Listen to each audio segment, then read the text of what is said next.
ಈ ಕಾರ್ಯಕ್ರಮದ ಪ್ರಾಯೋಜಕರು ಜೈನ್ ಇರಿಗೇಷನ್ ಸಿಸ್ಟಮ್ಸ್ ಲಿಮಿಟೆಡ್, ಜಾಗತಿಕ ತುಂತುರು ಮತ್ತು ಹನಿ ನೀರಾವರಿ ಉಪಕರಣಗಳ ಉತ್ಪಾದಕರು, ಬೇಸಾಯ ತಂತ್ರಜ್ಞಾನ ನಿರೂಪಕರು ಹಾಗೂ ರೋಗರಹಿತ ಟಿಶ್ಯೂ ಕಲ್ಚರ್ ಗಿಡಗಳು. ವೀಕ್ಷಕರೇ ನಮಸ್ಕಾರ. ಕಳೆದ ಒಂದು 3-4 ಸಂಚಿಕೆಗಳಿಂದ ನಾವು ಇಲ್ಲಿ ವಲಯ ಕೃಷಿ ಸಂಶೋಧನಾ ಕೇಂದ್ರ ZARS ಮಂಡ್ಯ VC ಫಾರ್ಮಲ್ಲಿ ಬಂದು ಕಾರ್ಯಕ್ರಮವನ್ನು ವಿಜ್ಞಾನಿಗಳನ್ನು ಮಾತಾಡಿಸಿ ಕಾರ್ಯಕ್ರಮವನ್ನು ಕೊಟ್ಟಿದ್ವಿ. ಅದೇ ರೀತಿಯಾಗಿ ಇವತ್ತು ನಮಗೆ ಮಾಹಿತಿಯನ್ನು ಕೊಡೋದಕ್ಕೆ ಇಲ್ಲಿ ಹಿರಿಯ ಕ್ಷೇತ್ರ ಅಧೀಕ್ಷಕರಾಗಿ ಕೆಲಸ ಮಾಡ್ತಾ ಇರುವಂಥ ಡಾಕ್ಟರ್ P. ತಿಮ್ಮೇಗೌಡ ಸರ್ ಇದ್ದಾರೆ. ಬನ್ನಿ ಅವರನ್ನು ಮಾತಾಡಿಸಿ ಇವತ್ತಿನ ಸಂಚಿಕೆಯಲ್ಲಿ ಹಸಿರೆಲೆ ಗೊಬ್ಬರಗಳ ಮಹತ್ವ ಏನು, ಹಸಿರೆಲೆ ಗೊಬ್ಬರಗಳನ್ನು ಭೂಮಿಗೆ ಬೀಜವನ್ನು ಬಿತ್ತಿ ಆಮೇಲೆ ಕಟಾವು ಮಾಡೋದ್ರಿಂದ ಏನೆಲ್ಲ ಪ್ರಯೋಜನಗಳಿದೆ, ಅದರಲ್ಲಿ ಏನೆಲ್ಲ ಪೋಷಕಾಂಶಗಳು ಅಡಕವಾಗಿದೆ ಅನ್ನೋ ಎಲ್ಲ ಮಾಹಿತಿಯನ್ನು ಅವರನ್ನು ಕೇಳಿ ತಿಳ್ಕೊಂಬರೋಣ. ಎಲ್ರಿಗೂ ನಮಸ್ಕಾರ. ಆತ್ಮೀಯ ರೈತ ಬಾಂಧವರೇ, ಇವತ್ತು ಹಸಿರೆಲೆ ಗೊಬ್ಬರಗಳು ಮತ್ತು ಅವುಗಳ ಮಹತ್ವದ ಬಗ್ಗೆ ಒಂದಷ್ಟು ಮಾಹಿತಿಯನ್ನು ನಿಮ್ಮ ಜೊತೆ ಹಂಚ್ಕೊಳ್ತಾ ಇದ್ದೀನಿ. ಸೊ ಇತ್ತೀಚಿನ ದಿನಗಳಲ್ಲಿ ಎಲ್ಲ ಒಂದು ಬೆಳೆಗಳ ಇಳುವರಿ ತುಂಬ ಕಡಿಮೆ ಆಗಿರ್ತಕ್ಕಂಥದ್ದನ್ನು ನಾವು ಗಮನಿಸಿದ್ದೀವಿ. ಸೊ ಇಳುವರಿಯಲ್ಲಿ ಕಡಿಮೆ ಆಗಬೇಕಾದ್ರೆ ಪ್ರಮುಖವಾದಂಥ ಕಾರಣ ಅಂದರೆ ಮಣ್ಣಿನ ಫಲವತ್ತತೆ ಕ್ಷೀಣಿಸ್ತಾ ಇರ್ತಕ್ಕಂಥದ್ದು. ಈ ಮಣ್ಣಿನ ಫಲವತ್ತತೆ ಯಾತಕ್ಕೆ ಕ್ಷೀಣಿಸ್ತಾ ಇದೆ ಅಂತ ಹೇಳಿದ್ರೆ, ಮಣ್ಣಿನಲ್ಲಿರ್ತಕ್ಕಂತಹ ಸಾವಯವ ಇಂಗಾಲದ ಪ್ರಮಾಣ ತುಂಬ ಕಡಿಮೆ ಆಗ್ತಿದೆ. ಸೊ ಅದಕ್ಕೆ ಪ್ರಮುಖ ಕಾರಣ ಅಂತ ಹೇಳಿದ್ರೆ, ಸೊ ಇವತ್ತಿನ ದಿನ ಏನು ನಾವು ಕೊಟ್ಟಿಗೆ ಗೊಬ್ಬರಗಳು ಅಥವಾ ಸಾವಯವ ಗೊಬ್ಬರಗಳನ್ನು ಭೂಮಿಗೆ ಸೇರಿಸಬೇಕು, ಆ ಒಂದು ಕೆಲಸವನ್ನು ನಾವು ಮಾಡ್ತಾಯಿಲ್ಲ. ಸೊ ಇದಕ್ಕೆ ಹಲವಾರು ಕಾರಣಗಳಿದ್ದಾವೆ. ಅದರಲ್ಲಿ ಪ್ರಮುಖವಾದಂಥ ಕಾರಣ ಕ್ಷೀಣಿಸ್ತಿರ್ತಕ್ಕಂತಹ ಒಂದು ಜಾನುವಾರುಗಳ ಸಂಖ್ಯೆ. ಸೊ ಜಾನುವಾರುಗಳ ಸಂಖ್ಯೆ ಕಡಿಮೆ ಆದ್ದರಿಂದ ಇವತ್ತು ಕೊಟ್ಟಿಗೆ ಗೊಬ್ಬರದ ಲಭ್ಯತೆ ತುಂಬ ಕಡಿಮೆಯಾಗಿದೆ. ಸೊ ಈ ಒಂದು ನಿಟ್ಟಿನಲ್ಲಿ ನಾವು ಮಣ್ಣಿನ ಸಾವಯವ ಇಂಗಾಲದ ಅಂಶವನ್ನು ಜಾಸ್ತಿ ಮಾಡಬೇಕು ಅಂತ ಹೇಳಿದ್ರೆ, ಸೊ ಪರ್ಯಾಯವಾಗಿ ನಾವು ಈ ಒಂದು ಹಸಿರೆಲೆ ಗೊಬ್ಬರದ ಬೆಳೆಗಳನ್ನು ಬೆಳೆದು ಭೂಮಿಗೆ ಸೇರಿಸುವುದರ ಮುಖಾಂತರ ನಾವು ಒಂದು ಮಣ್ಣಿನ ಸಾವಯವ ಇಂಗಾಲದ ಪ್ರಮಾಣವನ್ನು ಜಾಸ್ತಿ ಮಾಡ್ಕೊಳ್ಬೋದು. ಸೊ ಇಲ್ಲಿ ಹಸಿರೆಲೆ ಗೊಬ್ಬರ ಅಂದರೆ ಏನು ಅಂತಕ್ಕಂಥದ್ದು. ಸೊ ಹಸಿರೆಲೆ ಗೊಬ್ಬರ ಅಂತೇಳಿದ್ರೆ ವೇಗವಾಗಿ ಬೆಳೀತಕ್ಕಂತಹ ದ್ವಿದಳ ಧಾನ್ಯ ಜಾತಿಗೆ ಸೇರಿದಂತಹ ಮತ್ತು ಅಧಿಕ ಬಯೋಮಾಸನ್ನು ಹೊಂದಿರತಕ್ಕಂತಹ ಬೆಳೆಗಳನ್ನು ಬೆಳೆದು ಅದನ್ನೇ ಭೂಮಿಗೆ ಸೇರಿಸ್ತಕ್ಕಂಥದ್ದಕ್ಕೆ ನಾವು ಹಸಿರೆಲೆ ಗೊಬ್ಬರ ಬೆಳೆಗಳು ಅಂತೇಳಿ ನಾವು ಕರಿತೀವಿ. ಸೊ ಇಲ್ಲಿ ಹಸಿರೆಲೆ ಗೊಬ್ಬರದ ಬೆಳೆಗಳಲ್ಲಿ 2 ವಿಧವಾದಂತಹ ಪದ್ಧತಿಗಳನ್ನು ನಾವು ನೋಡ್ಬೋದಾಗಿದೆ. ಸೊ ಮೊದಲನೇದು ಹಸಿರೆಲೆ ಗೊಬ್ಬರ ಪದ್ಧತಿ, ಮತ್ತೊಂದು ಹಸಿರು ಗೊಬ್ಬರ ಪದ್ಧತಿ ಅಂಥೇಳಿ.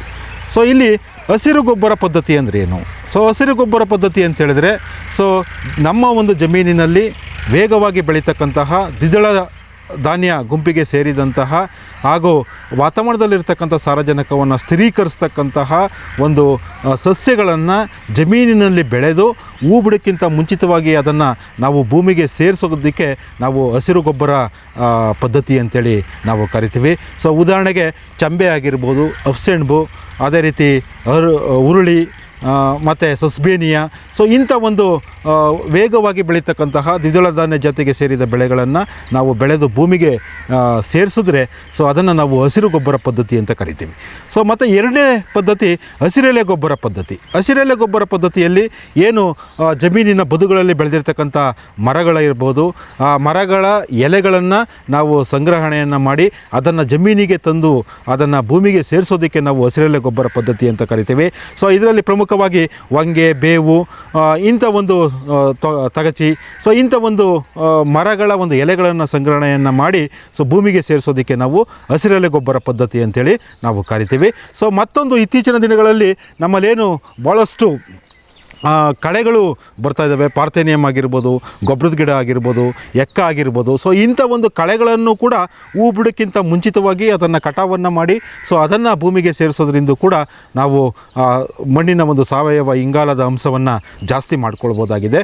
ಸೊ ಈ 3 ವಿಧಗಳಲ್ಲಿ ಸೊ ತುಂಬ ಕಡಿಮೆ ಖರ್ಚಿನಲ್ಲಿ ಮಾಡ್ತಕ್ಕಂತಹ ಒಂದು ವಿಧಾನ ಅಂತೇಳಿದ್ರೆ ಅದು ಹಸಿರು ಗೊಬ್ಬರ ಪದ್ಧತಿ. ಸೊ ಹಸಿರು ಗೊಬ್ಬರ ಪದ್ಧತಿಯಲ್ಲಿ ಸೊ ನಾವು ಆವಾಗಲೇ ಹೇಳಿದಾಗೆ ಸೊ ದ್ವಿದಳ ಧಾನ್ಯ ಜಾತಿಗೆ ಸೇರಿದಂತಹ ವೇಗವಾಗಿ ಬೆಳೀತಕ್ಕಂತಹ ಅಧಿಕ ಒಂದು ಬಯೋಮಾಸನ್ನು ಕೊಡ್ತಕ್ಕಂತಹ ಆಳವಾದ ಬೇರನ್ನು ಹೊಂದಿರತಕ್ಕಂತಹ ಸಸ್ಯಗಳನ್ನು ನಾವು ಭೂಮಿಯಲ್ಲಿ ಬೆಳೆದು ಸೊ ಹೂ ಬಿಡೋಕ್ಕಿಂತ ಮುಂಚಿತವಾಗಿ ಅಂದರೆ ಸುಮಾರು 40ರಿಂದ 50 ದಿನ ಮುಂಚಿತವಾಗಿ ಭೂಮಿಗೆ ಸೇರಿಸೋದ್ರಿಂದ ನಾವು ಭೂಮಿಯ ಫಲವತ್ತತೆಯನ್ನು ಜಾಸ್ತಿ ಮಾಡ್ಕೊಳ್ಬೋದಾಗಿದೆ. ಸೊ ಈ ಒಂದು ಹಸಿರೆಲೆ ಗೊಬ್ಬರಗಳನ್ನು ಹಾಕೋದ್ರಿಂದ ಏನು ಉಪಯೋಗವಾಗುತ್ತೆ ಅಂತಕ್ಕಂಥದ್ದನ್ನು ನೋಡಿದಾಗ ಸೊ ಹಸಿರೆಲೆ ಗೊಬ್ಬರಗಳನ್ನು ಹಾಕೋದ್ರಿಂದ ಮಣ್ಣಿನ ಒಂದು ಸಾವಯವ ಇಂಗಾಲದ ಅಂಶ ಜಾಸ್ತಿ ಆಗುತ್ತೆ. ಸೊ ಸಾವಯವದ ಇಂಗಾಲದ ಅಂಶ ಜಾಸ್ತಿ ಆದಾಗ ಏನಾಗುತ್ತೆ, ಮಣ್ಣಿನಲ್ಲಿರ್ತಕ್ಕಂಥ ಸೂಕ್ಷ್ಮಾಣು ಜೀವಿಗಳ ಒಂದು ಸಂಖ್ಯೆ ಕೂಡ ಜಾಸ್ತಿ ಆಗುತ್ತೆ. ಸೊ ಸೂಕ್ಷ್ಮಾಣುಗಳ ಜೀವಿಗಳ ಸಂಖ್ಯೆ ಜಾಸ್ತಿ ಆದಾಗ ಸೊ ಅಲ್ಲಿ ಕಳೆಯುವಿಕೆ ಜಾಸ್ತಿ ಆಗುತ್ತೆ. ಕಳೆಯುವಿಕೆ ಜಾಸ್ತಿ ಆದಾಗ ಆ ಒಂದು ಪೋಷಕಾಂಶಗಳ ಲಭ್ಯತೆ ಬೆಳೆಗಳಿಗೆ ತುಂಬ ಜಾಸ್ತಿ ಆಗುತ್ತೆ. ಸೊ ಮತ್ತು ಇನ್ನೊಂದು, ಈ ಹಸಿರೆಲೆ ಗೊಬ್ಬರ ಬೆಳೆಗಳು ಆಳವಾದ ಬೇರನ್ನು ಹೊಂದಿರ್ತವೆ. ಸೊ ಆಳವಾದ ಬೇರನ್ನು ಹೊಂದಿರೋದ್ರಿಂದ ಏನಾಗುತ್ತೆ, ಸೊ ಹಸಿರೆಲೆ ಗೊಬ್ಬರ ಬೆಳೆಗಳನ್ನು ಬೆಳೆದಾಗ ಆ ಒಂದು ಭೂಮಿಯ ಆಳದಲ್ಲಿರ್ತಕ್ಕಂತಹ ಪೋಷಕಾಂಶಗಳನ್ನು ಭೂಮಿಯ ಮೇಲ್ಭಾಗಕ್ಕೆ ತಂದು ಸೇರಿಸ್ತಕ್ಕಂಥ ಒಂದು ಕೆಲಸವನ್ನು ಈ ಒಂದು ಹಸಿರೆಲೆ ಬೆಳೆಗಳು ಮಾಡ್ತವೆ. ಸೊ ಮತ್ತು ನಾವಾಗಲೇ ಹೇಳಿದಾಗೆ ಸೊ ಭಾಳಷ್ಟು ಹಸಿರೆಲೆ ಗೊಬ್ಬರಗಳು ದ್ವಿದಳ ಧಾನ್ಯ ಜಾತಿಗೆ ಸೇರಿದಂತಹ ಒಂದು ಬೆಳೆಗಳು.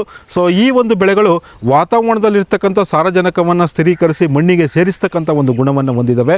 ಸೊ ಹಾಗಾಗಿ ನಾವು ಹಸಿರೆಲೆ ಗೊಬ್ಬರವನ್ನು ಮಣ್ಣಿಗೆ ಸೇರಿಸಿದಾಗ ಸಾರಜನಕದ ಪ್ರಮಾಣ ಜಾಸ್ತಿ ಆಗುತ್ತೆ. ಸೊ ಮತ್ತು ಈ ಒಂದು ಹಸಿರೆಲೆ ಗೊಬ್ಬರದ ಬೆಳೆಗಳನ್ನು ಬೆಳೆದು ಭೂಮಿಯ ಮೇಲೆ ಒದಿಕೆಯಾಗಿ ನಾವು ಹಾಸಿದಾಗ ಈ ಒಂದು ನೀರು ಆವಿಯಾಗ್ತಕ್ಕಂಥದ್ದನ್ನು ನಾವು ತಡೆಗಟ್ಟಬಹುದಾಗಿದೆ.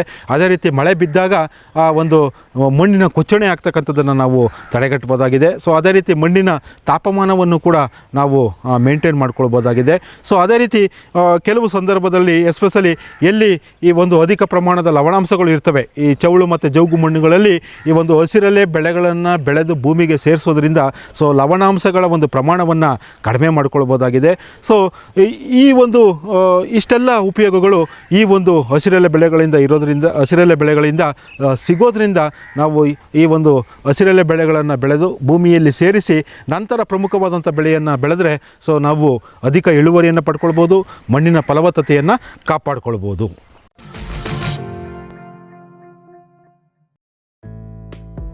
ಫಾರ್ಮಿಲಿ ನರ್ಸರಿ, ರೋಗರಹಿತ ಪಣಿಯೂರು 1, 2, 4, 5 ತೇವಂ ಕಾಳು ಮೆಣಸು, ಅಧಿಕ ಇಳುವರಿಯ Chandragiri F1, Hemavathi, C/R, dwarf robusta coffee ಗಿಡಗಳು, ಕ್ಯಾಡ್ಬರಿ F1 ಹೈಬ್ರಿಡ್ ಕೋಕೋ ಸಸಿಗಳು, ಕಸಿ ಜಾಯಿಕಾಯಿ, ಏಲಕ್ಕಿ, ಚಕ್ಕೆ, ಸಿಲ್ವರ್ ಓಕ್, ಅಡಿಕೆ, ಬಟರ್ ಫ್ರೂಟ್, ಹಲಸು ಮುಂತಾದ ಹಣ್ಣಿನ ಗಿಡಗಳು. ಕಳಂಕರಹಿತ ಬಹುಕಾಲ ಸೇವೆ ನಮ್ಮ ಗುರಿ. ಫಾರ್ಮಿಲಿ ನರ್ಸರಿ. ವಿಶ್ವದಾದ್ಯಂತ ಪೇಟೆಂಟ್ ಪಡೆದ ನ್ಯಾನೋ ತಂತ್ರಜ್ಞಾನದಲ್ಲಿ ತಯಾರಾದ ನೂವಾಲ್ಗಿ ದ್ರಾವಣ. ನೂವಾಲ್ಗಿ ಉಪಯೋಗಿಸಿದ ಮೇಲೆ ತುಂಬ ಇಳುವರಿನೂ ಬಂದಿದೆ. ಕಾಳು ಮೆಣಸಿಗಂತೂ ಭಾಳ ಚೆನ್ನಾಗಿ ಬರುತ್ತೆ. ರೇಷ್ಮೆ ಎಲೆನೂ ಚೆನ್ನಾಗಿ ಬರ್ತದೆ. ಗಿಡಗಳು ತುಂಬ ಚೆನ್ನಾಗಿ ಬೆಳವಣಿಗೆ ಆಯಿತು. ಯಾವುದೇ ರಾಸಾಯನಿಕ ಅಥವಾ ವಿಶೇಷ ಗೊಬ್ಬರಗಳ ಗೊಡವೆ ಇಲ್ಲದೆ ಎಲ್ಲ ಬೆಳೆಗಳಲ್ಲಿ ಉತ್ತಮ ಗುಣಮಟ್ಟದ ಅಧಿಕ ಫಸಲನ್ನು ಪಡೆಯಿರಿ. ಯಾವಾಗಲೂ ನನ್ನ ಇರೋವರೆಗೂ ನೀವು ಅಲ್ಲಿಗೆ ಅಂತ ಬಿಟ್ಟು ಬಾಳಲ್ಲ ಅಂತ ಒಂದು ಭರವಸೆ ಕೊಡ್ತೀನಿ. ಫ್ಯೂಚರ್ ಬಯೋಟೆಕ್ ಸಾವಯವ ಕೃಷಿಯ ವೇಗವರ್ಧಕ. ಪೋಷಕಾಂಶ ಪೂರೈಕೆಗೆ NPK ಕಲ್ಚರ್, ವ್ಯಾಮ್, PSP ಮತ್ತು KMB. ಜೈವಿಕ ರೋಗ ಕೀಟ ನಿಯಂತ್ರಣಕ್ಕೆ ಟ್ರೈಕೋಡರ್ಮಾ, ಸೂಡೋಮೊನಾಸ್. ಸಾವಯವ ಗೊಬ್ಬರ ಉತ್ಪಾದನೆಗೆ ಕಾಂಪೋಸ್ಟ್ ಕಲ್ಚರ್. ಹೂವು ಕಾಯಿ ಉದುರುವ ಸಮಸ್ಯೆಗೆ ಕಾಮಧೇನು ಮತ್ತು ಸತ್ವ. ಮಣ್ಣಿನ ಆರೋಗ್ಯ ವೃದ್ಧಿಗೆ future biotech, Dharwad. Jain irrigation systems limited, ಭಾರತದ ಹನಿ ನೀರಾವರಿ ತಂತ್ರಜ್ಞಾನದ ಪ್ರಥಮ ಪ್ರವರ್ತಕ, ಜಗತ್ತಿನ ಅತಿ ದೊಡ್ಡ ಸ್ಪ್ರಿಂಕ್ಲರ್ಸ್ ಉತ್ಪಾದಕ ಕಂಪನಿ. ಸಂರಕ್ಷಿತ ಕೃಷಿಯಲ್ಲಿ ಹಸಿರು ಮನೆಗಾಗಿ ಮಿಸ್ಟರ್, ಫಾಗರ್, ಫ್ಯಾನ್ ಮತ್ತು ಪ್ಯಾಡ್ ಹಾಗೂ ನೆರಳು ಮನೆ, ಸ್ವಯಂ ಚಾಲಿತ ನೀರಾವರಿ ವ್ಯವಸ್ಥೆ ಮತ್ತು ರಸಾವರಿ ತಂತ್ರಜ್ಞಾನ. ಕೃಷಿಯಲ್ಲಿ ನೀರಿನ ಸಮರ್ಪಕ ಬಳಕೆ ಹಾಗೂ ಉಳಿತಾಯಕ್ಕೆ ಮತ್ತೊಂದು ಹೆಸರು ಜೈನ್.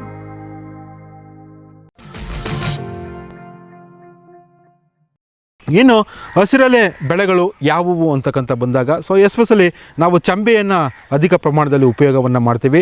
ಸೊ ಚಂಬೆ ದ್ವಿದಳ ಧಾನ್ಯ ಜಾತಿಗೆ ಸೇರಿದಂಥ ಒಂದು ಹಸಿರೆಲೆ ಬೆಳೆ. ಸೊ ಇದು ವಾತಾವರಣದಲ್ಲಿರ್ತಕ್ಕಂಥ ಸಾರಜನಕವನ್ನು ಸ್ಥಿರೀಕರಿಸುತ್ತೆ ಮತ್ತು ನಿಂತ ನೀರಿನಲ್ಲೂ ಕೂಡ ಇದು ತುಂಬ ಉಲುಸಾಗಿ ಬೆಳತಕ್ಕಂಥ ಒಂದು ಹಸಿರೆಲೆ ಬೆಳೆಯಾಗಿದೆ. ಹಾಗಾಗಿ ನಿಂತು ನೀರು ಅಥವಾ ಜೌಗು ಪ್ರದೇಶಗಳಾಗಿರ್ಬೋದು ಅಥವಾ ಹೆಚ್ಚು ನೀರನ್ನು ಹೊಂದಿರತಕ್ಕಂಥ ಪ್ರದೇಶಗಳಲ್ಲಿ ಈ ಒಂದು ಚಂಬೆ ಬೆಳೆಯನ್ನು ನಾವು ಹಸಿರೆಲೆ ಬೆಳೆಯಾಗಿ ಬೆಳಿಬೋದಾಗಿದೆ. ಸೊ ಯೂಶ್ವಲಿ ಹಸಿರೆಲೆ ಬೆಳೆಯನ್ನು ಬೆಳಿಬೇಕಾದ್ರೆ ಬಿತ್ತನೆ ಪ್ರಮಾಣ ಪ್ರತಿ ಎಕರೆಗೆ 20 kg ಬೇಕಾಗುತ್ತೆ. ಸೊ 20 kg ಒಂದು ಚಂಬೆಯನ್ನು ಉಳುಮೆಯನ್ನು ಮಾಡಿ ಚೆಲ್ಲಿ ಸೊ ಸುಮಾರು 40-50 ದಿನಗಳ ಕಾಲ ಭೂಮಿಯಲ್ಲಿ ಬೆಳೆಯೋದಕ್ಕೆ ಬಿಟ್ಟು ಹೂ ಬಿಡೋಕ್ಕಿಂತ ಮುಂಚಿತವಾಗಿ ನಾವು ಅದನ್ನು ಭೂಮಿಗೆ ಸೇರಿಸಬೇಕಾಗತ್ತೆ. ಓಕೆ, ಸೊ ಹೂ ಬಿಡೋಕ್ಕಿಂತ ಮುಂಚಿತವಾಗಿ ಯಾಕೆ ಸೇರಿಸಬೇಕು ಅಂತ ಹೇಳಿದ್ರೆ, ಸೊ ಹೂ ಬಿಡೋಕ್ಕಿಂತ ಮುಂಚಿತವಾಗಿ ಲಿಗ್ನಿನ್ ಪ್ರಮಾಣ ಯೂಸ್ವಲಿ ಹಸಿರೆಲೆ ಬೆಳೆಗಳಲ್ಲಿ ತುಂಬ ಕಡಿಮೆ ಇರುತ್ತೆ. ಹಾಗಾಗಿ ಬೇಗ ಕೊಳೆಯುವಿಕೆಯನ್ನು ನಾವು ನೋಡ್ಬೋದಾಗಿದೆ. ಸೊ ಹಾಗಾಗಿ ಹೂ ಬಿಡೋಕ್ಕಿಂತ ಮುಂಚಿತವಾಗಿ ಅಂದರೆ ಸುಮಾರು 40-50 ದಿನದಲ್ಲಿ ನಾವು ಆ ಒಂದು ಹಸಿರೆಲೆ ಬೆಳೆಯನ್ನು ಭೂಮಿಗೆ ಸೇರಿಸಬೇಕಾಗತ್ತೆ. ಸೊ ಅದೇ ರೀತಿ ಇನ್ನು ಈ ಒಂದು ಒಣ ಪ್ರದೇಶಗಳಲ್ಲಿ ಅಥವಾ ಕಡಿಮೆ ನೀರಿರ್ತಕ್ಕಂಥ ಪ್ರದೇಶದಲ್ಲಿ, ಸೊ ಅತಿ ಎತ್ತರದ ಪ್ರದೇಶಗಳಲ್ಲಿ ಒಂದು ಅಪಸೆಣಬು ಅಂತಕ್ಕಂಥದ್ದು, ಸನ್ನೆಪ್ಪು ಅಂತ ಕರಿತೀವಿ. ಸೊ ಅದು ತುಂಬ ಹುಲುಸಾಗಿ ತುಂಬ ಚೆನ್ನಾಗಿ ಬೆಳೆಯುತ್ತೆ. ಸೊ ಆ ಒಂದು ಬೆಳೆಯನ್ನು ನಾವು ಹಸಿರೆಲೆ ಬೆಳೆಯಾಗಿ ಉಪಯೋಗವನ್ನು ಮಾಡ್ಕೊಳ್ಬೋದಾಗಿದೆ.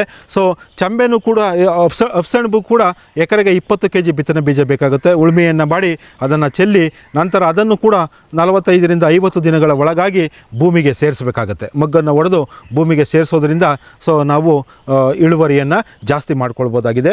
ಸೊ ಅದೇ ರೀತಿ ಇನ್ನುಳಿದಂತಹ ದ್ವಿದಳ ಧಾನ್ಯಕ್ಕೆ ಸೇರಿದಂಥ ಬೆಳೆಗಳಾದಂತಹ ಇವನ್ ನಮ್ಮ ಅಲಸಂದೆಯನ್ನು ಕೂಡ ನಾವು ಹಸಿರೆಲೆ ಬೆಳೆಯಾಗಿ ಉಪಯೋಗ ಮಾಡ್ಕೊಳ್ಬೋದು. ಸೊ ಅಲಸಂದೆನಲ್ಲಿ ಸೊ ನಾವು ಏನು ಕಾಳು ಬಿಡ್ತಕ್ಕಂಥ ಅಲಸಂದೆ ತಳಿಗಳ ಬದಲಾಗಿ ಈ ಒಂದು ಮೇವಿಗಾಗಿ ಬಳಸ್ತಕ್ಕಂಥ ಅಲಸಂದೆ ತಳಿಗಳಾದಂತಹ MFC 09-3 ಇರ್ಬೋದು, ಅಥವಾ MFC 18-4 ಇರ್ತಕ್ಕಂಥದ್ದು. ಸೊ MFC 18-4 ಮತ್ತು MFC 09-3 ಈ ಎರಡು ಮೇವಿನ ಅಲಸಂದೆ ತಳಿಗಳನ್ನು ನಾವು ಹಸಿರೆಲೆ ಬೆಳೆಯಾಗಿ ಬೆಳೆದಾಗ ತುಂಬ ವೇಗವಾಗಿ ಬೆಳೀತಕ್ಕಂಥ ಒಂದು ಗುಣವನ್ನು ಹೊಂದಿದೆ. ಸೊ ಅಧಿಕ ಪ್ರಮಾಣದ ಒಂದು ಬಯೋಮಾಸನ್ನು ಕೊಡುತ್ತೆ. ಸೊ ಅದೇ ರೀತಿ ವಾತಾವರಣದಲ್ಲಿರ್ತಕ್ಕಂಥ ಸಾರಜನಕವನ್ನು ಸ್ಥಿರೀಕರಿಸುತ್ತೆ. ಆಳವಾಗಿ ಬೇರನ್ನು ಬಿಡೋದ್ರಿಂದ ಭೂಮಿಯ ಆಳದಲ್ಲಿರ್ತಕ್ಕಂಥ ಪೋಷಕಾಂಶಗಳನ್ನು ಭೂಮಿಯ ಮೇಲ್ಭಾಗಕ್ಕೆ ತರ್ತಕ್ಕಂಥ ಒಂದು ಕೆಲಸವನ್ನು ಮಾಡುತ್ತೆ.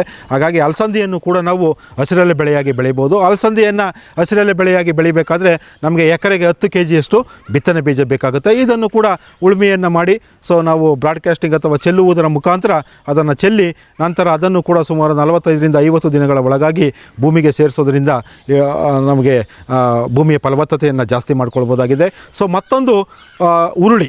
ಸೊ ಉರುಳಿನೂ ಕೂಡ ಎಸ್ಪೆಷಲಿ ನಾವು ಏನು ಏಪ್ರಿಲ್ ಮೇ ಜೂನಲ್ಲಿ ನಾವು ಅದನ್ನು ಬಿತ್ತಿದಾಗ ಏನಾಗುತ್ತೆ, ಅದು ತುಂಬ ಹುಲ್ಸಾಗಿ ಬೆಳೆಯುತ್ತೆ, ವೇಗವಾಗಿ ಬೆಳೆಯುತ್ತೆ, ಅಧಿಕ ಪ್ರಮಾಣದ ಒಂದು ಬಯೋಮಾಸನ್ನು ಕೊಡುತ್ತೆ. ಸೊ ಉರುಳಿಯನ್ನು ಕೂಡ ನಾವು ಈ ಒಂದು ಹಸಿರೆಲೆ ಬೆಳೆಯಾಗಿ ಉಪಯೋಗವನ್ನು ಮಾಡಿಕೊಳ್ಬೋದಾಗಿದೆ. ಸೊ ಅದೇ ರೀತಿ ಇನ್ನು ಹಸಿರೆಲೆ ಗೊಬ್ಬರಕ್ಕೆ ಬಂದರೆ, ಸೊ ಯೂಶ್ವಲಿ ಎಸ್ಪೆಷಲಿ ನಮ್ಮ ಏನು ಕುಸ್ಕಿ ಬೇಸಾಯ ಪ್ರದೇಶಗಳಲ್ಲಿ ಈ ರೀತಿ ನಾವು ಹಸಿರೆಲೆ ಗೊಬ್ಬರಗಳನ್ನು ಬೆಳೆಗಳನ್ನು ಬೆಳೆದು ಭೂಮಿಗೆ ಸೇರಿಸ್ತಕ್ಕಂಥದ್ದು ತುಂಬ ಕಷ್ಟ ಆಗುತ್ತೆ. ಏಕೆಂದರೆ ಅಲ್ಲಿ ನೀರಿನ ಪ್ರಮಾಣ ತುಂಬ ಕಡಿಮೆ ಇರುತ್ತೆ.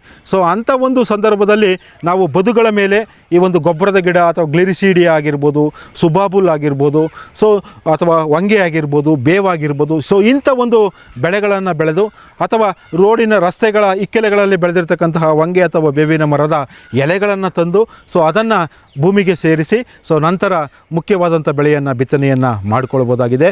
ಸೊ ಇದಲ್ಲದೆ ಈ ಒಂದು ಹಸಿರೆಲೆ ಗೊಬ್ಬರಗಳನ್ನು ಬೆಳೆಯೋದ್ರಿಂದ ನಮಗೆ ಒಂದು ಇಳುವರಿಯ ಜೊತೆಗೆ ಭೂಮಿಯ ಫಲವತ್ತತೆ ಜಾಸ್ತಿ ಆಗುತ್ತೆ. ಸೊ ಫಲವತ್ತತೆ ಜಾಸ್ತಿ ಆಗುತ್ತೆ ಮತ್ತು ರೋಗ ರುಜಿನಗಳ ಸಂಖ್ಯೆ ಕೂಡ ತುಂಬ ಕಡಿಮೆ ಆಗುತ್ತೆ. ಹಾಗಾಗಿ ಆದಷ್ಟು ರೈತ ಬಾಂಧವರು ನಮಗೆ ಗೊತ್ತಿದೆ, ಸೊ ಇವತ್ತು ಒಂದು ಕರ್ನಾಟಕ ಭಾಗದಲ್ಲಿ ಎಸ್ಪೆಷಲಿ ನಮ್ಮ ದಕ್ಷಿಣ ಕರ್ನಾಟಕದಲ್ಲಿ ಏಪ್ರಿಲ್ ಮತ್ತು ಮೇ ತಿಂಗಳಲ್ಲಿ ಪೂರ್ವ ಮುಂಗಾರು ಮಳೆ ತುಂಬ ಚೆನ್ನಾಗಿ ಆಗ್ತಿದೆ.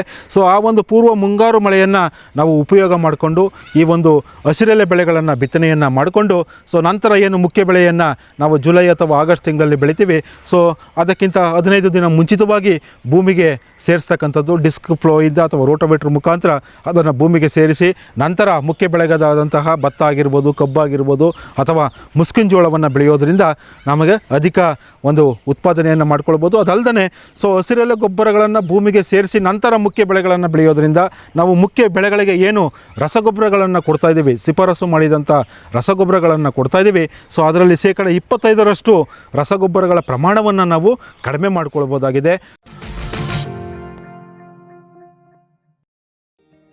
ಕಲ್ಪತರು ಫಾರ್ಮ್ ಮತ್ತು ನರ್ಸರಿ ಹಲವು ತಳಿಗಳ ಕಾಳುಮೆಣಸು, ಕಾಫಿ, ಜಾಯ್ಕಾಯಿ, ಏಲಕ್ಕಿ, ಕೋಕೋ ಸಸಿಗಳು, ಮಿಯಾಜಾಕಿ ಮಾವು, ಜಪಾನೀಸ್ ರೆಡ್ ಸೀಬೆ, ಸೀಡ್ಲೆಸ್ ಹಲಸು, ಮೆಕೆಡೇಮಿಯಾ ಕಸಿ ಮುಂತಾದ ವಿಶೇಷ ಗಿಡಗಳು, ಅಡಿಕೆ, ತೆಂಗು, ಬಟರ್ಫ್ರೂಟ್, ಸೇಬು, ಅಪ್ಪೇಮಿಡಿ ಇತ್ಯಾದಿ, ಶ್ರೀಗಂಧ, ಸಿಲ್ವರ್ ಓಕ್, ರಕ್ತಚಂದನ. ಕಲ್ಪತರು ಫಾರ್ಮ್ ಮತ್ತು ನರ್ಸರಿ, ಶಿವಮೊಗ್ಗ.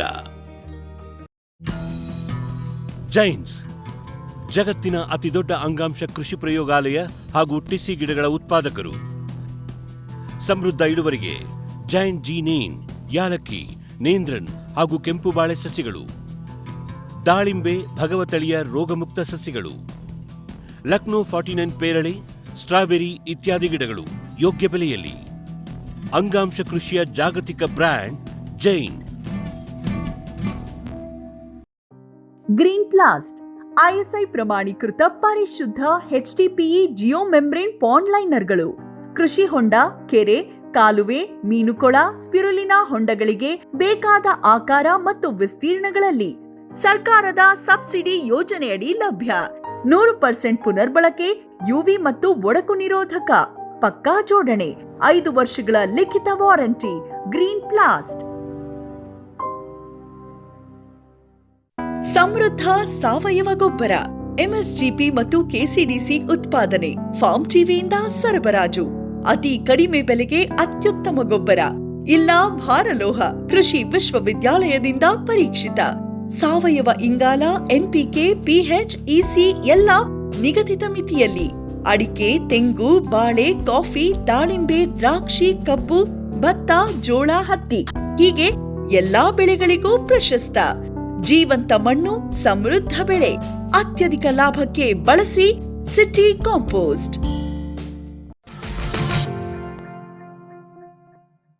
ಈ ಒಂದು ಹಸಿರೆಲೆ ಗೊಬ್ಬರಗಳ ಬಿತ್ತನೆ ಬೀಜಗಳು ಎಲ್ಲ ರೈತ ಸಂಪರ್ಕ ಕೇಂದ್ರದಲ್ಲೂ ಸಹ ಸಬ್ಸಿಡಿ ದರದಲ್ಲಿ ಸಿಗ್ತವೆ. ಮತ್ತು ನಮ್ಮ ಕೃಷಿ ವಿಶ್ವವಿದ್ಯಾನಿಲಯದಲ್ಲೂ ಕೂಡ ಈ ಒಂದು ಹಸಿರೆಲೆ ಗೊಬ್ಬರದ ಬೆಳೆಗಳ ಒಂದು ಬೀಜಗಳು ಸಿಗ್ತಾ ಇದ್ದಾವೆ. ಸೊ ಅದರ ಸದುಪಯೋಗವನ್ನು ಪಡ್ಕೊಳ್ಬೋದು. ಸೊ ಮತ್ತೊಂದು, ಇತ್ತೀಚಿನ ದಿನಗಳಲ್ಲಿ ಹಸಿರೆಲೆ ಬೆಳೆಗಳ ಒಂದು ಬೀಜಗಳಿಗೆ ಭಾಳಷ್ಟು ಬೇಡಿಕೆ ಇದೆ. ಸೊ ನಾವು ಗಮನಿಸ್ಬೋದು, ಮಾರುಕಟ್ಟೆಯಲ್ಲಿ ಚಂಬೆ, ಅಪ್ಸೆಣಬು ಅಥವಾ ಉರುಳಿ, ಸೊ ಈ ಒಂದು ಬೀಜಗಳು ಒಂದು ಬೆಲೆ ಸುಮಾರು 85ರಿಂದ 100 ರೂಪಾಯಿವರೆಗೂ ಕೂಡ ಇದೆ. ಸೊ ಹಾಗಾಗಿ ರೈತ ಬಾಂಧವರು ಇವುಗಳ ಒಂದು ಬೀಜೋತ್ಪಾದನೆಯನ್ನು ಕೂಡ ಮಾಡಿಕೊಂಡು ಒಂದು ಅಧಿಕ ಲಾಭವನ್ನು ಗಳಿಸ್ಕೊಳ್ಬೋದಾಗಿದೆ. ಸೊ ಉದಾಹರಣೆಗೆ ಬೀಜೋತ್ಪಾದನೆಯನ್ನು ಮಾಡ್ತೀವಿ ಅಂತ ಹೇಳಿದ್ರೆ, ಸೊ ಚಂಬೆ ಆಗಿರ್ಬೋದು, ಅಪ್ಸೆಣಬು ಆಗಿರ್ಬೋದು, ಅಥವಾ ಉರುಳಿ ಆಗಿರ್ಬೋದು, ಅಥವಾ ಅಲಸಂದೆ ಆಗಿರ್ಬೋದು, ಇವೆಲ್ಲ ಬೆಳೆಗಳಲ್ಲೂ ಕೂಡ ನಾವು ಬೀಜೋತ್ಪಾದನೆಯನ್ನು ಮಾಡ್ಕೊಳ್ಬೋದಾಗಿದೆ. ಸೊ ಚಂಬೆ ಮತ್ತು ಅಪ್ಸೆಣಬನ್ನು ಬೀಜೋತ್ಪಾದನೆಯನ್ನು ಮಾಡ್ತೀವಿ ಅಂತ ಹೇಳಿದ್ರೆ, ಸೊ ಯೂಶ್ವಲಿ ಮಾರ್ಚ್ ಮತ್ತು ಏಪ್ರಿಲ್ ತುಂಬ ಸೂಕ್ತವಾದಂಥ ಒಂದು ಕಾಲ. ಸೊ ಇಲ್ಲಿ ಯೂಶ್ವಲಿ ಚಂಬೆ ಅಥವಾ ಅಪ್ಸೆಣಬನ್ನು ಬಿತ್ತನೆಯನ್ನು ಮಾಡಬೇಕು ಅಂತ ಹೇಳಿದ್ರೆ, ಸೊ ನಮಗೆ ಎಕರೆಗೆ 10 kg ಬಿತ್ತನೆ ಬೀಜ ಬೇಕಾಗುತ್ತೆ. ಸೊ ಬಿತ್ತನೆಯನ್ನು ನಾವು ಸಾಲುಗಳಲ್ಲಿ ಮಾಡಬೇಕಾಗುತ್ತೆ. ಸೊ 45 ಸೆಂಟಿಮೀಟರ್ ಇಂಟು 10 ಸೆಂಟಿಮೀಟರ್ ಒಂದು ಬೀಜದಿಂದ ಬೀಜಕ್ಕೆ ಮತ್ತು ಸಾಲಿನಿಂದ ಸಾಲಿಗೆ ಅಂತರವನ್ನು ಕೊಡಬೇಕಾಗುತ್ತೆ. ಸೊ ಮತ್ತು ಬಿತ್ತನೆಗಿಂತ ಮುಂಚಿತವಾಗಿ ಶಿಫಾರಸು ಮಾಡಿದಂತಹ ಈ ಒಂದು ಬಿತ್ತನೆ ಬೀಜಗಳನ್ನು ಸುಮಾರು 200 ಗ್ರಾಮ್ ಅಷ್ಟು ರೈಜೋಬಿಯಂ ದ್ರಾವಣದಿಂದ ಬೀಜೋಪಚಾರವನ್ನು ಮಾಡೋದ್ರಿಂದ ಸೊ ನಾವು ಸಾರಜನಕ ಸ್ಥಿರೀಕರಣವನ್ನು ಜಾಸ್ತಿ ಮಾಡ್ಕೊಳ್ಬೋದಾಗಿದೆ. ಸೊ ಇದು ಸುಮಾರು ಕಡಿಮೆ ನೀರನ್ನು ಬೇಡ್ತಕ್ಕಂತಹ ಒಂದು ಬೆಳೆ. ಸೊ ಸುಮಾರು 20ರಿಂದ 30 ದಿನಕ್ಕೊಮ್ಮೆ ನೀರು ಹಾಯಿಸಿದ್ರೂ ಕೂಡ ನಾವು ಒಳ್ಳೆಯ ಇಳುವರಿಯನ್ನು ತೆಗೆದುಕೊಳ್ಬೋದಾಗಿದೆ. ಸೊ ಇನ್ನು ಚಂಬೆ 110ರಿಂದ 120 ದಿನದಲ್ಲಿ ಕಟಾವಿಗೆ ಬರುತ್ತೆ. ಸೊ ಎಕರೆಗೆ ಸುಮಾರು 3.5ರಿಂದ 5 ಕ್ವಿಂಟಾಲ್ವರೆಗೂ ಕೂಡ ನಾವು ಬಿತ್ತನೆ ಬೀಜದ ಇಳುವರಿಯನ್ನು ಪಡ್ಕೊಳ್ಬೋದಾಗಿದೆ. ಸೊ ಇನ್ನು ಅಪ್ಸೆಣಬಾದರೆ ಅದು ಸುಮಾರು 140ರಿಂದ 150 ದಿನದಲ್ಲಿ ಕಟಾವಿಗೆ ಬರುತ್ತೆ. ಸೊ ಅದರಿಂದ ಕೂಡ ಸುಮಾರು 3.5ರಿಂದ 4.5 ಕ್ವಿಂಟಾಲಷ್ಟು ನಾವು ಬೀಜದ ಇಳುವರಿಯನ್ನು ಪಡ್ಕೊಳ್ಬೋದಾಗಿದೆ. ಸೊ ಇದಲ್ಲದೆ ಈ ಒಂದು ಏನು ಹಸಿರೆಲೆ ಬೆಳೆಗಳು ಏನಿದ್ದಾವೆ, ಹಸಿರೆಲೆ ಗೊಬ್ಬರದ ಬೆಳೆಗಳನ್ನು ನಾವು ಅಗಲ ಸಾಲಿನಲ್ಲಿ ಬೆಳೀತಕ್ಕಂತಹ ಬೆಳೆಗಳ ಮಧ್ಯೆ ಈ ಒಂದು ಅಂತರ ಬೆಳೆಯಾಗೂ ಕೂಡ ನಾವು ಬೆಳ್ಕೊಳ್ಬೋದಾಗಿದೆ. ಉದಾಹರಣೆಗೆ ಕಬ್ಬು. ಸೊ ನಾವು 5 ಅಡಿ ಅಥವಾ 6 ಅಡಿ ಅಂತರದ ಅಗಲ ಸಾಲಿನಲ್ಲಿ ಕಬ್ಬನ್ನು ನಾಟಿ ಮಾಡಿದಾಗ ಸೊ ಏನು 2 ಸಾಲುಗಳ ನಡುವೆ ಇರತಕ್ಕಂಥ ಅಂತರದಲ್ಲಿ ಕಳೆಗಳ ಸಂಖ್ಯೆ ಜಾಸ್ತಿ ಆಗುತ್ತೆ. ಓಕೆ, ಸೊ ಅಂಥ ಒಂದು ಸಂದರ್ಭದಲ್ಲಿ ನಾವು ಈ ಹಸಿರೆಲೆ ಬೆಳೆಗಳಾದಂತಹ ಚಂಬೆ ಅಥವಾ ಅಸೆಣಬು ಅಥವಾ ಅಲಸಂದೆ ಅಥವಾ ಉರುಳಿಯನ್ನು ನಾವು ಆ ಸಾಲುಗಳ ಮಧ್ಯೆ ಒಂದು ಬಿತ್ತನೆಯನ್ನು ಮಾಡಿ ಸೊ ನಂತರ 45ರಿಂದ 50 ದಿನಗಳ ನಂತರ ರೋಟೋವೇಟರ್ ಮುಖಾಂತರ ಭೂಮಿಗೆ ಸೇರಿಸೋದ್ರಿಂದ ನಾವು ಇಳುವರಿಯನ್ನು ಜಾಸ್ತಿ ಮಾಡ್ಬೋದಾಗಿದೆ, ಮಣ್ಣಿನ ಫಲವತ್ತತೆಯನ್ನು ಜಾಸ್ತಿ ಮಾಡ್ಕೊಳ್ಬೋದಾಗಿದೆ. ಸೊ ಅದೇ ರೀತಿ ಕಳೆಗಳ ಒಂದು ನಿಯಂತ್ರಣವನ್ನು ನಾವು ಮಾಡ್ಕೊಳ್ಬೋದಾಗಿದೆ. ಹಾಗಾಗಿ ಆದಷ್ಟು ರೈತ ಬಾಂಧವರು ಸೊ ಈ ಒಂದು ಅಗಲ ಸಾಲಿನಲ್ಲಿ ಏನು ಬೆಳೆಗಳನ್ನು ಬೆಳಿತೀವಿ ಸೊ ಅಂಥ ಬೆಳೆಗಳಲ್ಲಿ ಚಂಬೆ ಅಥವಾ ಈ ಒಂದು ಅಪ್ಸೆಣಬು ಅಥವಾ ಉರುಳಿ ಅಥವಾ ಅಲಸಂದೆಯನ್ನು ಅಂತರ ಬೆಳೆಯಾಗಿ ಬೆಳೆದು ಭೂಮಿಗೆ ಸೇರಿಸ್ಕೊಳ್ಬೋದಾಗಿದೆ. ಸೊ ಮತ್ತೊಂದು, ಇತ್ತೀಚಿನ ದಿನಗಳಲ್ಲಿ ಭತ್ತದಲ್ಲೂ ಕೂಡ ಅಂತರ ಬೆಳೆಯಾಗಿ ನಾವು ಈ ಒಂದು ಚಂಬೆಯನ್ನು ಬೆಳೀತಾ ಇರ್ತಕ್ಕಂಥದ್ದನ್ನು ನೋಡಿರ್ಬೋದು. ಸೊ ಭತ್ತದ ಜೊತೆ ಏನು ನೇರವಾಗಿ ಭತ್ತವನ್ನು ಬಿತ್ತನೆಯನ್ನು ಮಾಡಿದಾಗ ಸೊ ಭತ್ತದ ಜೊತೆ ಈ ಒಂದು ಚಂಬೆಯನ್ನು ಕೂಡ ಚೆಲ್ತಕ್ಕಂಥದ್ದು. ಸೊ ನಂತರ ಸುಮಾರು 25ರಿಂದ 30 ದಿನಗಳ ನಂತರ ಒಂದು 2,4-D ಅಂತಕ್ಕಂಥ ಒಂದು ಕಳೆನಾಶಕವನ್ನು ಸಿಂಪಡಣೆ ಮಾಡಿದಾಗ ಈ ಒಂದು ಚಂಬೆ ಪೂರ್ತಿ ಒಣಗುತ್ತೆ. ಸೊ ಭತ್ತದ ಮೇಲೆ ಯಾವುದೇ ರೀತಿಯ ಒಂದು ಪರಿಣಾಮವನ್ನು ಉಂಟು ಮಾಡಲ್ಲ. ಸೊ ಚಂಬೆ ಒಣಗಿದ ನಂತರ ಏನಾಗುತ್ತೆ, ಅದು ಭೂಮಿಯ ಮೇಲೆ ಹೊದಿಕೆಯಾಗಿ ಒಂದು ಕೆಲಸವನ್ನು ನಿರ್ವಹಿಸುತ್ತೆ.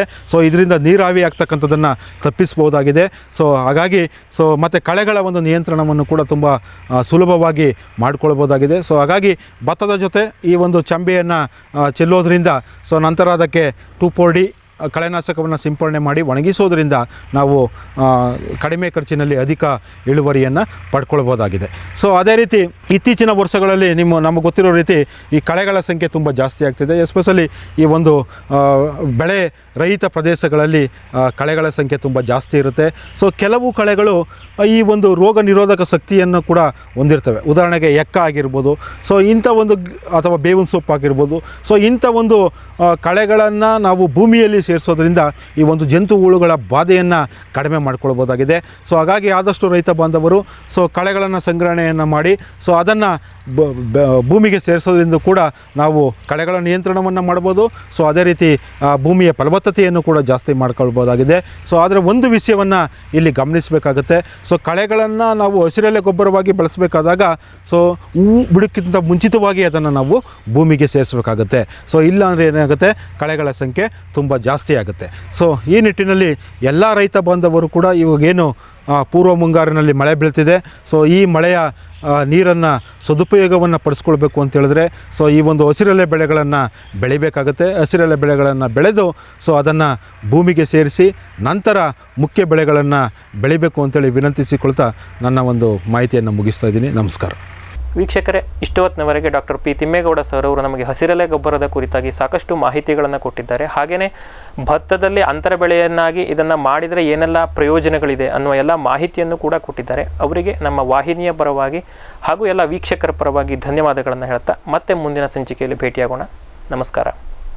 ಈ ಕಾರ್ಯಕ್ರಮದ ಪ್ರಾಯೋಜಕರು ಜೈನ್ ಇರಿಗೇಷನ್ ಸಿಸ್ಟಮ್ಸ್ ಲಿಮಿಟೆಡ್, ಜಾಗತಿಕ ತುಂತುರು ಮತ್ತು ಹನಿ ನೀರಾವರಿ ಉಪಕರಣಗಳ ಉತ್ಪಾದಕರು, ಬೇಸಾಯ ತಂತ್ರಜ್ಞಾನ ನಿರೂಪಕರು ಹಾಗೂ ರೋಗರಹಿತ ಟಿಶ್ಯೂ ಕಲ್ಚರ್ ಗಿಡಗಳು.